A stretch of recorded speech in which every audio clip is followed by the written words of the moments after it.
জেলা বিএনপির সংগ্রামী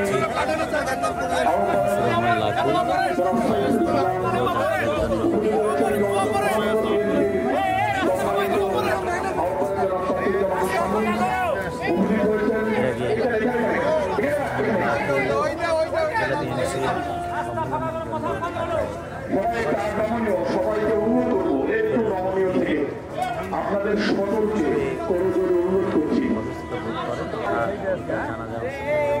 টপটপ করে সকাল থেকে পানি পড়ছে। আমি সবাইকে অনুরোধ করি এখানে কেউ থাকবেন না।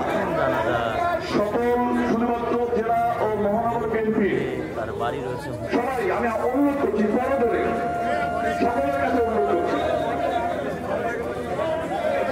এখানে শুধুমাত্র জেলা বিএনপির সম্মানিত আহ্বায়ক মহানগর বিএনপি এই রংপুরের মাটিতে লড়াকু সৈনিক ছিলেন, জেলখানায় একসাথেই ছিলাম। আমরা দোয়া করি আল্লাহ তাআলা যেন আমাদের এই প্রিয় ভাইকে জান্নাত নসিব করেন। বাংলাদেশ জামাত ইসলামী রংপুর মহানগরীর পক্ষ থেকে শোকাহত পরিবারকে সমবেদনা জানাই। আনিসুর রহমান লাকু কোন হত্যার মিথ্যা মামলার আসামি, 10 বছরের সাজা,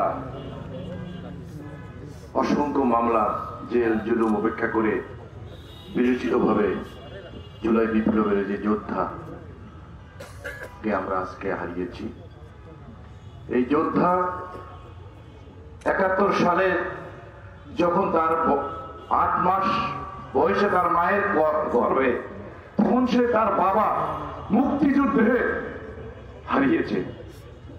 1 তারিখে আমি রংপুর এসেছিলাম, তখন আমার সঙ্গে সে ছিল। 3 তারিখে আমি এসেছিলাম, তখন আমার সঙ্গে ছিল। 5 তারিখে জাগো ভাইয়ের মিছিলে বৃষ্টি ভিজে সে আমাদের সঙ্গে ছিল।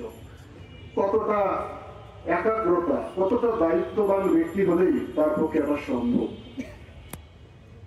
জানি না আমার এই বিভাগে 10টি ইউনিট, আমার জানা মতে লাখুর মতো ভদ্র, বিনয়, নম্র, রাজনৈতিক দক্ষ নেতা কর্মী কয়জন আছে আমার জানা নেই। আর সবশেষে একটা কথা বলি, আপনাদের উচ্চশিক্ষিত তো বলে দিচ্ছে যে উনি কেমন মানুষ ছিলেন। আমি শুধু বলবো যে মরুমজনক